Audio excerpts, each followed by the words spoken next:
안녕하세요. 시멘프렌즈의 현가 임현우 간사입니다. 오늘은 우리가 왜 레위기를 읽어야 하는지에 대해서 알아보려고 합니다. 지금 레위인이 있는 것도 아니고 제사를 드리는 것도 아닌데 왜 우리가 어렵게 레위기 큐티를 하고 있는 걸까요? 예수님이 단번에 자기 몸을 제물로 드려서 더 이상 제사할 필요가 없다고 하는데 왜 이런 레위기, 제사법과 정결법에 대해서 알아야 하는 걸까요? 이런 의문은 왜 신약시대 사람들이 레위기를 정경으로 인정했을지에 대한 의문으로 넘어가기도 합니다. 단지 모세오경이라는 위치 때문에 그랬을까요?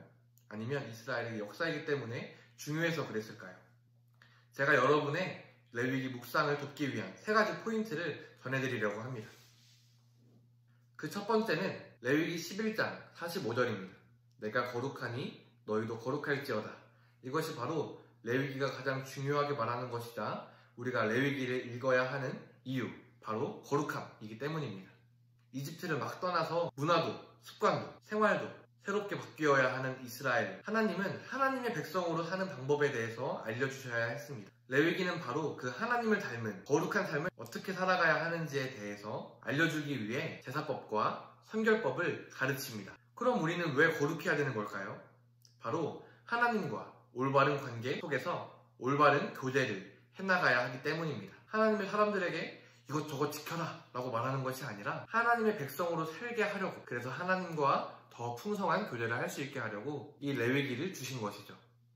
디모데전서에서 바울은 말씀과 기도로 거룩하여진다 라고 말했습니다. 바울이 율법을 어긴 걸까요? 그렇지 않습니다. 바울은 이 율법을 완성하신 예수 그리스도에 대한 말씀을 하고 있는 것입니다. 레위기가 우리에게 중요한 이유는 바로 레위기가 예수 그리스도에 대해서 말씀하고 있기 때문입니다. 레위기가 없으면 예수 그리스도가 속죄제와 화목제가 되는 근거가 없어지기 때문이죠. 하나님은 이 거룩한 삶을 그냥 우리에게 요구하시는 것이 아니라 그의 자비하심으로 이 거룩함을 지켜나갈 수 있도록 도와주시는데 5장 11절입니다. 이곳에는 이스라엘의 속죄에 대한 하나님의 자비하심이 나타납니다. 죄의 대가는 죽음이기 때문에 속죄를 하기 위해서는 반드시 생명을 의미하는 피가 필요했습니다.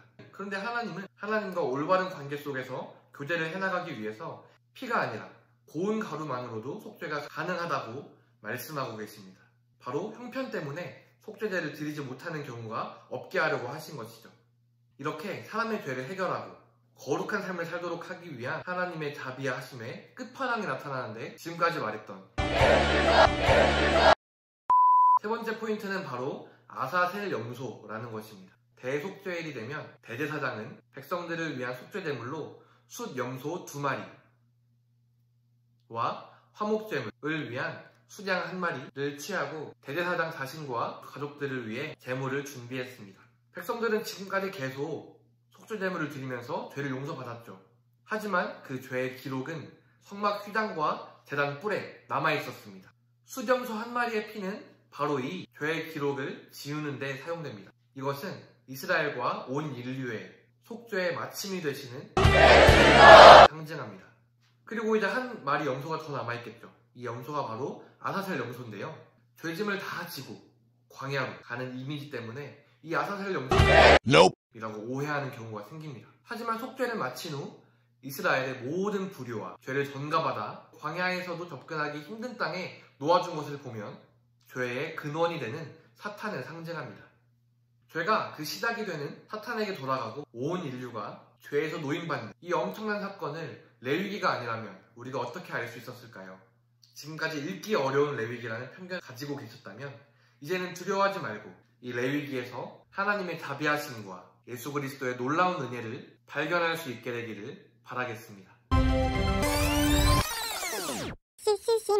이제 거룩하신 하나님의 백성으로 거룩한 삶을 살아가는 프렌즈 여러분 되시길 바라며 저희는 다음 주에 더 친해지도록 하겠습니다.